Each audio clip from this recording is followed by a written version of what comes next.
Bonjour,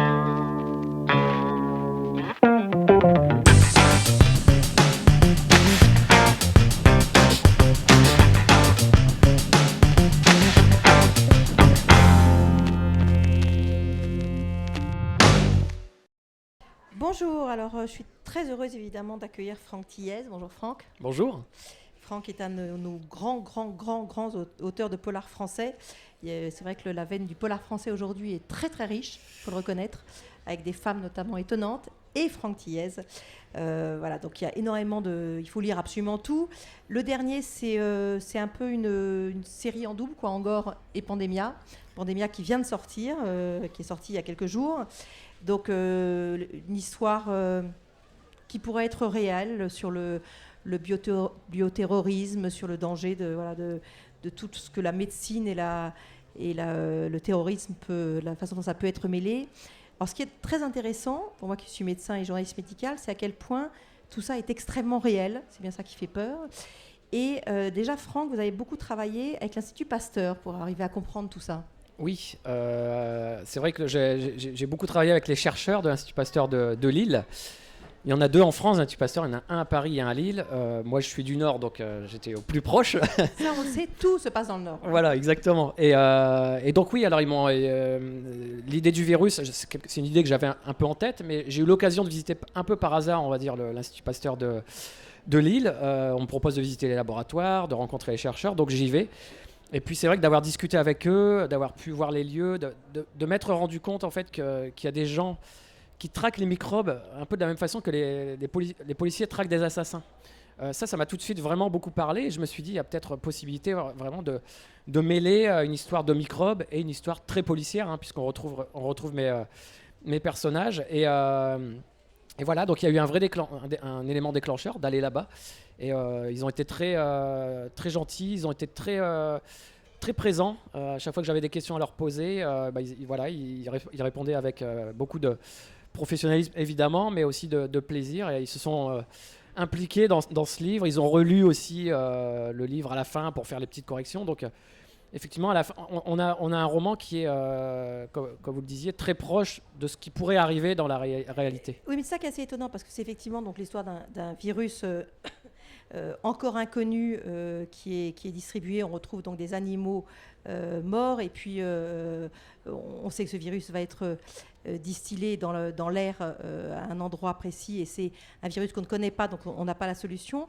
Donc c'est quelque chose de très réel et qui peut tout à fait se passer. Est-ce qu'ils n'ont pas été méfiants quand même de voir arriver un romancier là-dedans qui voulait en fait parler de ça, alors que c'est quand même un sujet très touchy? Oui, au départ ils sont très méfiants, puisque moi je passe par la communication à l'Institut Pasteur, et puis la communication dit aux chercheurs, il y a un romancier qui veut venir vous voir, Franck Tillier.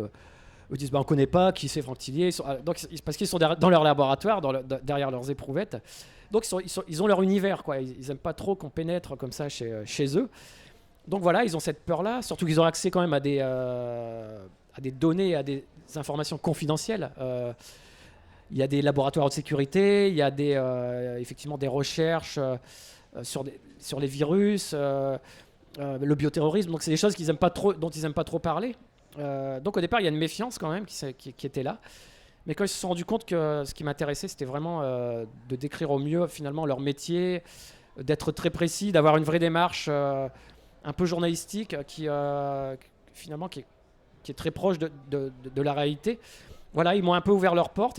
Les langues se sont déliées, on va dire, au fur et à mesure de nos rencontres. Et voilà, c'est comme ça que j'ai pu avoir finalement accès à savoir comment se passe une pandémie en fait en France ou dans le monde même, de la toute première découverte du virus à la manière dont il se répand dans la population. C'est pas des données qu'on trouve comme ça sur Internet ou dans des livres. Il faut vraiment des gens qui vous expliquent.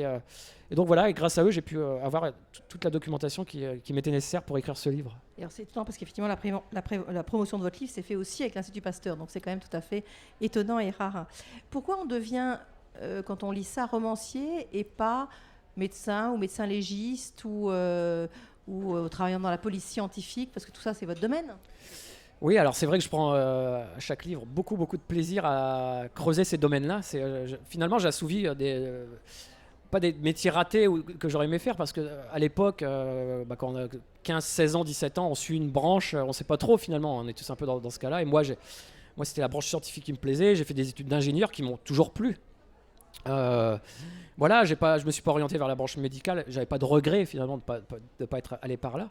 Mais par contre, j'avais vraiment un goût pour la science, pour la biologie, pour la terre, enfin pour la nature. Et quand j'ai fait mes études scientifiques, mathématiques, physiques, j'ai eu un peu le regret de ne plus avoir accès à ces matières que j'avais vraiment beaucoup aimées au lycée. Et voilà, avec des regrets.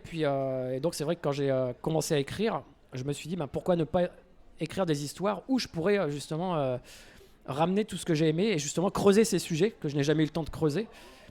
Pour les mettre dans des romans. Donc je me fais aujourd'hui beaucoup de plaisir à finalement, le temps d'un roman, devenir un peu chercheur, devenir un peu médecin, mais je dis juste un peu, vaut mieux pas me donner un scalpel et un bistouri, parce que bon, je ne promets pas un bon résultat, mais en tout cas je prends beaucoup de plaisir à creuser des domaines et à aller jusqu'au bout des choses pour donner un roman qui soit le plus documenté possible. Alors, ce qui est étonnant, c'est que c'est à la fois du vrai roman policier, évidemment, avec toute l'intrigue, avec toutes ces histoires incroyables, et en même temps, mais comme il y avait chez Henning Mankell ou d'autres gens comme ça, il y a des personnages récurrents auxquels on s'attache profondément. Là, c'est le couple Franck Charcot, évidemment, et Lucienne Bell, qu'on retrouve pratiquement depuis le début de vos romans.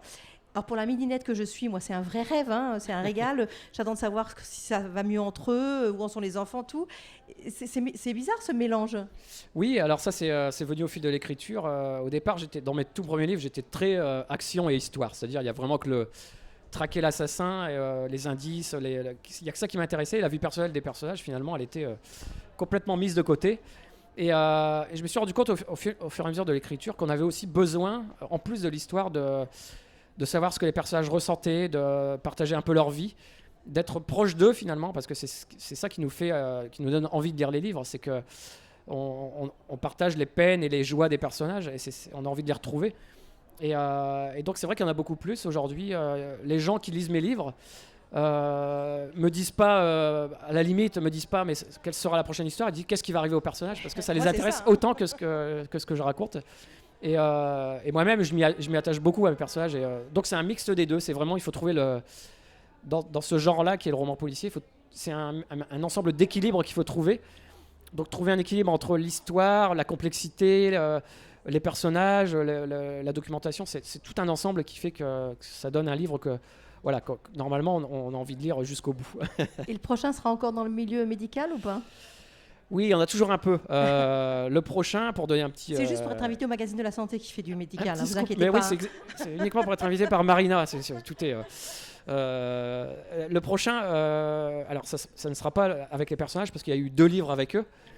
Alors ce sera le one-shot, mais il y a un personnage bien sympathique qui va apparaître, qui sera une psychologue chargée qu'on appelle sur les grosses enquêtes criminelles, qui fait un peu de profiling, on va dire, mais qui est narcoleptique, donc qui a cette maladie du sommeil. Donc le thème du roman, c'est autour du sommeil et des rêves aussi, surtout.